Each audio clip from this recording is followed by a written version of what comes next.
Welcome to the Real News Network. I'm Jessica Devereaux in Baltimore. We're continuing our conversation with Robert Parry about Israel, Syria, the United States, and the whole geopolitical battle that's being waged in the region. So, Robert, thank you for joining us. Thanks, Jessica. So let's talk about the U.S. and how they're pressuring Syria to surrender their chemical weapon stockpile. But Israel is actually one of the only countries which has refused to ratify the Convention Against Chemical Weapons. Do you think this suggests a double standard by the U.S.?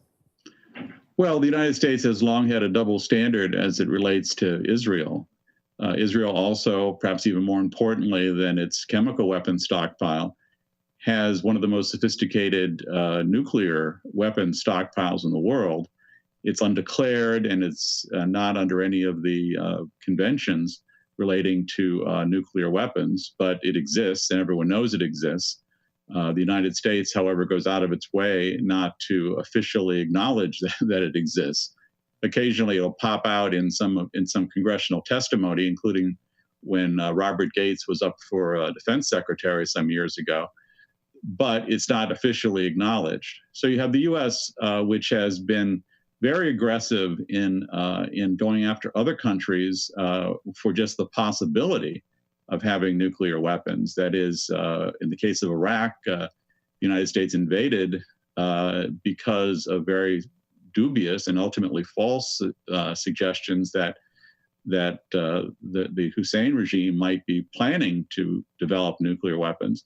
And similarly, there have been threats against Iran for not having a nuclear weapon, but possibly moving in the direction of getting a nuclear weapon. So yes, of course, they're double standards. And we're seeing them applied again here, where Israel is allowed to have a very, I'm told, a very sophisticated stockpile of chemical weapons, yet Syria is expected to give theirs up. Okay, does that fact really play into this idea that the U.S. and Israel have to be the main players in the region, and any sort of threat to that hegemony will then be challenged? Well, that seems to be the case. I mean, the United States has long had a strong interest in the oil from the region, going back, especially say to the 70s when there were when OPEC was formed and there were embargoes on Arab oil coming to the United States, touching off major political and economic troubles. It was at that point made pretty clear that the United States would trade security in the region, whether it's for the Saudi royal family or for other of the oil states, for a ready access to the region's oil. And Israel has a special place as well because of its position as this Jewish state that the United States has vowed to protect. So these are major interests for the United States, both economically and in the case of Israel, more politically. But certainly it is how the United States has approached the region in a fairly heavy-handed way. All right. Our final question for you, Robert. I know that you covered the U.S.-backed opposition in Central America, the wars in the 80s. Do you see any parallels in Syria as far as proxy wars and the importance of covert operations when open military strikes are politically unpopular? Basically, is the Obama administration backing away from military strikes but continuing to covertly fund Syrian rebels? Well, one of the similarities between what we saw in the 1980s in Central America and what we're seeing in Syria today, and you can also throw in the Iraq situation a decade ago, is that you have these very fractious insurgent groups or opposition groups that have their own interests and are fairly hard to control. Some are more pliable in the hands of whoever gives them the money than others. In Central America, the Nicaraguan Contras, for instance, were very hard for the Reagan administration to get a particularly good hold of.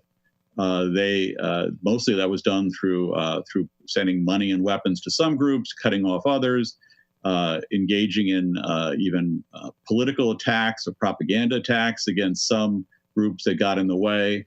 And you're seeing something similar in Syria, where you have divergent sets of insurgent organizations, some of them extremely hardline jihadists, some allied with Al-Qaeda, and others of a more moderate persuasion. What's happened, though, is that it appears that the harder line jihadist factions are the ones most dedicated to fighting, and therefore are gaining the upper hand within the rebel movement. You're also seeing, and this is a bit of a difference from Central America, where the Contras in Nicaragua were more clients in a very profound way of the United States. These insurgent groups have other backers of great significance, particularly Saudi Arabia, some of the Persian Gulf oil states, to some degree Turkey, possibly even indirectly Israel now.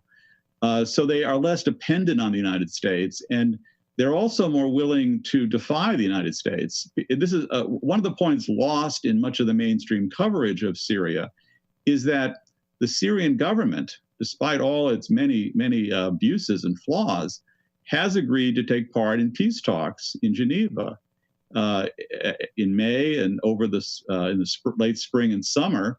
There were efforts to have those peace talks, to get a ceasefire going, to talk about how to get a political settlement.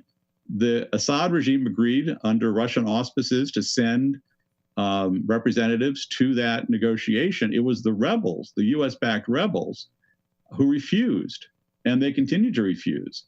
They've set up a whole bunch of preconditions. They want more sophisticated weapons first. They want to get the upper hand in the fighting first. They want Assad to step down first. So the real problem here in terms of settling this conflict right now is, how do you get the rebels, who have many different aspects to them and have many different differences inside them, how do you get them to go to the peace talks and take part responsibly? Right now, the Assad regime is not the obstacle there. It's been the rebels. Okay, well, thank you so much for joining us, Robert. Oh, okay, let's just do that part again.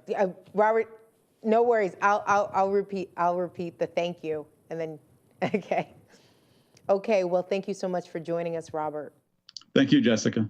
And thank you for joining us on the Real News Network.